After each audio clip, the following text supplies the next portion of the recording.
Maintenant, nous allons aborder l'autre sujet qui est polymyosite, la polymyosite. Donc, nous allons parler de la polymyosite. Est-ce que vous pouvez nous dire c'est quoi la D'accord. polymyosite?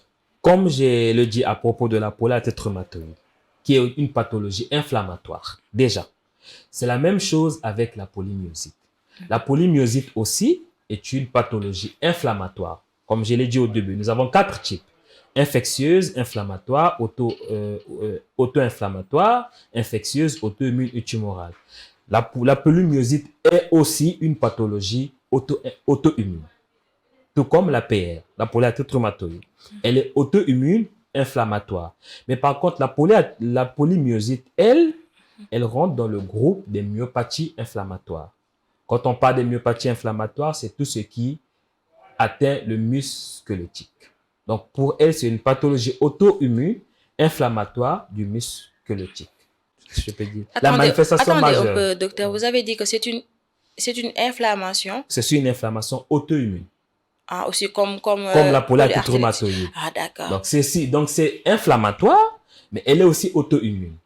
D'accord. Parce que nous avons la myopathie inflammatoire qui est une cause auto-immune, tout comme la PR.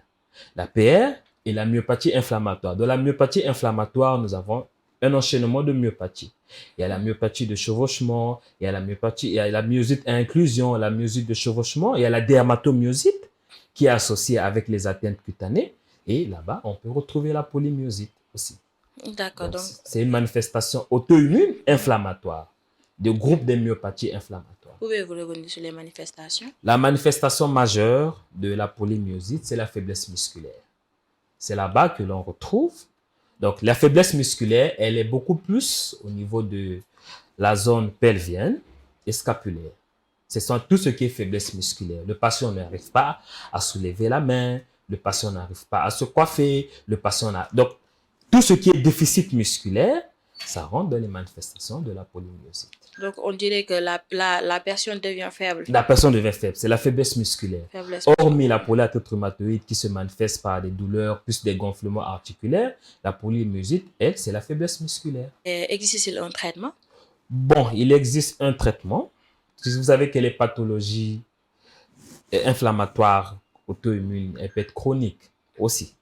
Donc, il y a un traitement qui est là, c'est la corticothérapie à forte dose. Et après, on peut associer des immunosuppresseurs, on peut mettre du méthotrexate, parce que dans la polymyosite, il peut y avoir des manifestations articulaires, des douleurs, hormis la faiblesse musculaire et peut-être les myalgies, il peut y avoir des arthralgies aussi. Donc, on peut associer des immunosuppresseurs. Mais le traitement, c'est la corticothérapie à forte dose. C'est aussi mortel que la polyarthrite? Bon, les complications, s'il n'est pas traité à temps, s'il n'est pas diagnostiqué, déjà il y aura l'handicap. Et après, il peut y avoir des manifestations hormis les faiblesses musculaires. Il peut y avoir des atteintes cardiaques, des atteintes pulmonaires qui après peut entraîner.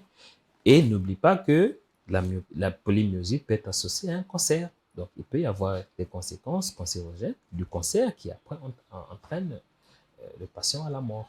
C'est grave quand même. Donc, ce qu'il faut savoir, c'est que les deux pathologies, ce sont des pathologies inflammatoires déjà. Donc, il y a de l'inflammation. Et ce sont des pathologies auto-immunes.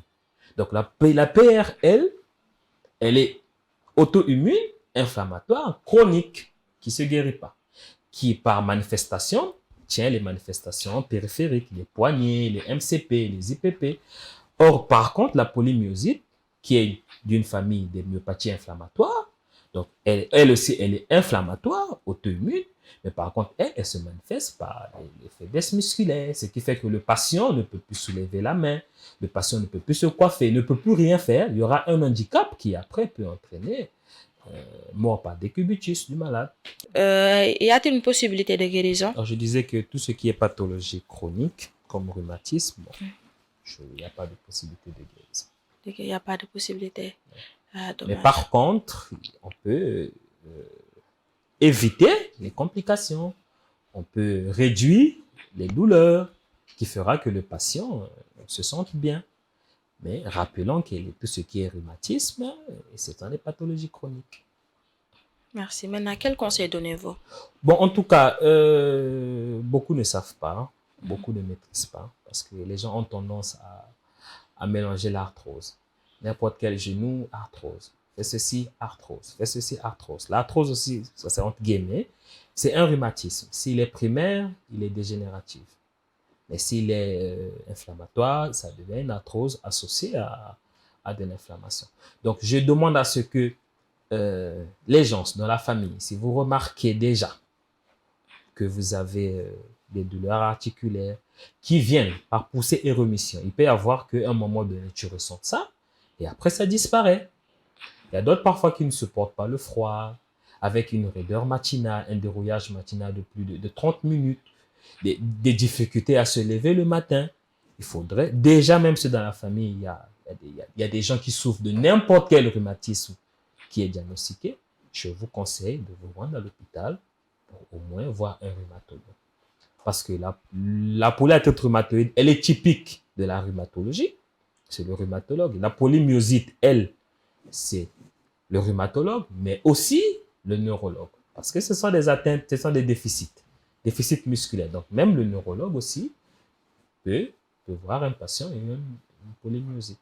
Donc, comme conseil, je vous demande toujours de connaître d'abord dans la famille s'il y a des gens qui ont un rhumatisme.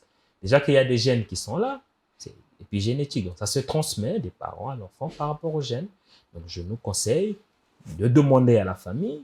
Et s'il y a au fait qu'il y a au moins des douleurs articulaires qui sont là, de venir se faire consulter. Merci beaucoup, docteur. C'est vraiment un plaisir de vous avoir sur notre plateau. Merci beaucoup.